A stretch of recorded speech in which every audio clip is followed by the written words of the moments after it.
শুভেন্দু অধিকারী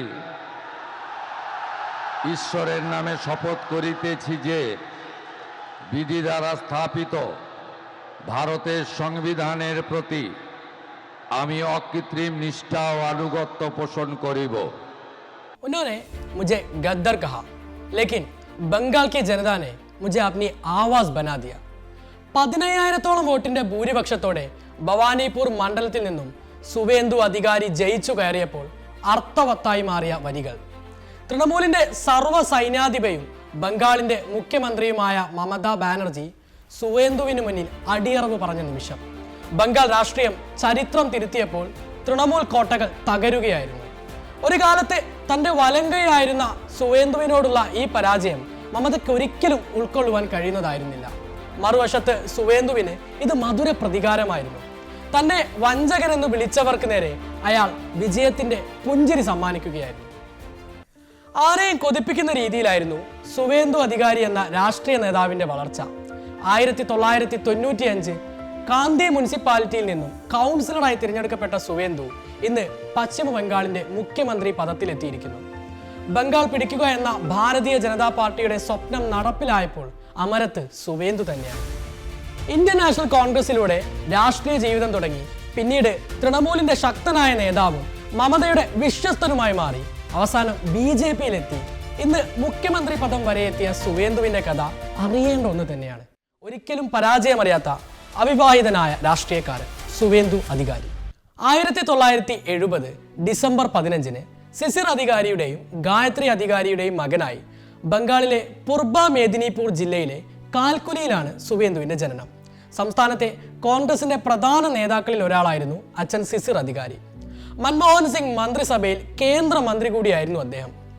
രവീന്ദ്ര ഭാരതി സർവകലാശാലയിൽ നിന്നും ബിരുദാനന്തര ബിരുദം പൂർത്തിയാക്കിയ സുവേന്ദു 1995 കാന്തി മുനിസിപ്പാലിറ്റിയിൽ നിന്നും കോൺഗ്രസ് ടിക്കറ്റിൽ ജയിച്ചു കൗൺസിലറായാണ് രാഷ്ട്രീയ ജീവിതത്തിന് തുടക്കം കുറിച്ചത്. 1998 തൃണമൂൽ കോൺഗ്രസിലേക്ക് കളം മാറ്റി. അതോടെ തൃണമൂലും മമതയും സുവേന്ദുവും ഒരുമിച്ച് വളരുകയായിരുന്നു. എന്തിനും ഏതിനും തന്റെ വലങ്കയായ സുവേന്ദു തന്നെയായിരുന്നു മമതയുടെ അന്നത്തെ ഏറ്റവും വലിയ ശക്തിയും. 2007 നടന്ന നന്ദിഗ്രാം ഭൂമി പ്രക്ഷോഭത്തിൽ ഭൂമി ഉച്ഛേദ് പ്രതിരോധ് കമ്മിറ്റിയുടെ നായക സ്ഥാനത്തുണ്ടായിരുന്ന സുവേന്ദു ബംഗാളി കമ്മ്യൂണിസത്തിന്റെ വേരറുക്കുന്നതിൽ വഹിച്ച പങ്ക് ചെറുതല്ല. പ്രക്ഷോഭകാലത്തെ പ്രവർത്തനത്തിലൂടെ സുവേന്ദു നന്ദിഗ്രാമിലെ ജനങ്ങൾക്ക് പ്രിയങ്കരനായി മാറി. 2016 നിയമസഭാ തിരഞ്ഞെടുപ്പിൽ 81,230 വോട്ടിന്റെ വൻപിച്ച ഭൂരിപക്ഷത്തിലാണ് നന്ദിഗ്രാമിന്റെ ജനപ്രതിനിധിയായി അദ്ദേഹം തിരഞ്ഞെടുക്കപ്പെട്ടത്. 2021 പാർട്ടി വൻ വിജയം നേടിയപ്പോഴും മമത സുവേന്ദുവിനോട് തോറ്റത് ഇതേ നന്ദിഗ്രാമിലായിരുന്നു. 2009 2014 തംലുക് ലോക്സഭാ മണ്ഡലത്തിൽ നിന്നും വൻപിച്ച ഭൂരിപക്ഷത്തോടെ ജയിച്ചു കയറി. 2016 നന്ദിഗ്രാമിൽ നിന്നും ജയിച്ച സുവേന്ദു മമതാ സർക്കാരിൽ ഗതാഗത വകുപ്പ് മന്ത്രിയായി. 2018 ജലസേചന വകുപ്പും സുവേന്ദുവിന് ലഭിച്ചു. പക്ഷേ മമതയുടെ മരുമകനായ അഭിഷേക് ബാനർജി പാർട്ടിയിൽ ശക്തി പ്രാപിച്ചതും വരുംകാല നേതാവായി മമത അഭിഷേകിനെ വാർത്തെടുത്തതും അയാൾക്ക് അംഗീകരിക്കാനായില്ല.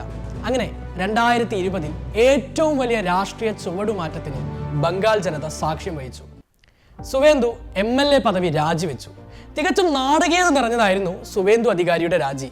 MLA സ്ഥാനത്ത് നിന്നും രാജിവെച്ചുകൊണ്ടുള്ള കത്ത് ആദ്യം സ്വീകരിക്കാതിരുന്ന സ്പീക്കർ 5 ദിവസങ്ങൾക്ക് ശേഷമാണ് അത് അംഗീകരിച്ചത്. മമതയുടെ വിശ്വസ്തൻ അവിടെ ഏറ്റവും വലിയ എതിരാളിയായ ഭാരതീയ ജനതാ പാർട്ടിയിലേക്ക് ചേക്കേറി. പാർട്ടി ദേശീയ അധ്യക്ഷൻ അമിത് ഷാ 2 കൈ നീട്ടി അദ്ദേഹത്തെ സ്വീകരിച്ചു. പക്ഷേ 2021 നിയമസഭാ തിരഞ്ഞെടുപ്പിൽ BJP സീറ്റുകളുടെ എണ്ണം 3 നിന്നും 77 വർദ്ധിപ്പിച്ചെങ്കിലും ഭരണം പിടിക്കാൻ സാധിച്ചില്ല. തൃണമൂലിന്റെ തേരോട്ടമായിരുന്നു സംസ്ഥാനത്ത് കാണാൻ സാധിച്ചത്. പക്ഷേ ജയന്റ് കില്ലറായ സുവേന്ദു സർവ്വ സൈന്യാധിപയായ മമതയെ തോൽപ്പിച്ചു. അത് മമതാ ബാനർജിക്കുള്ള ആദ്യത്തെ മുന്നറിയിപ്പായിരുന്നു.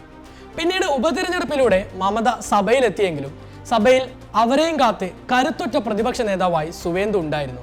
2021 മുതൽ 26 വരെയുള്ള കാലയളവിൽ മമതയെയും ഗവൺമെന്റിനെയും വെള്ളം കുടിപ്പിക്കുന്ന രീതിയിലുള്ള പ്രതിപക്ഷ പ്രവർത്തനം കാഴ്ചവെക്കാൻ സുവേന്ദുവിന് സാധിച്ചു. 2021 തിരഞ്ഞെടുപ്പിന് ശേഷം നടന്ന അക്രമങ്ങൾ, 5 വർഷക്കാലങ്ങളിൽ നടന്ന വിവിധ അഴിമതികൾ, സന്ദേശ് ഗാലി, RJ കാർ എന്നിവിടങ്ങളിൽ സംഭവിച്ച ക്രമസമാധാന പ്രശ്നങ്ങൾ എന്നീ വിഷയങ്ങളിൽ പ്രതിഷേധങ്ങൾ സംഘടിപ്പിച്ച സുവേന്ദു കൂടുതൽ ശക്തനായി വളരുകയായിരുന്നു. അതുകൊണ്ട് തന്നെ BJP-യുടെ കേന്ദ്ര നേതൃത്വം അയാൾക്ക് പൂർണ്ണ പിന്തുണ നൽകി. RJ കാർ സംഭവത്തിലെ ഇരയുടെ അമ്മയും സന്ദേശ് ഗലിയിലെ അതിജീവിതരും സ്ഥാനാർത്ഥികളായി.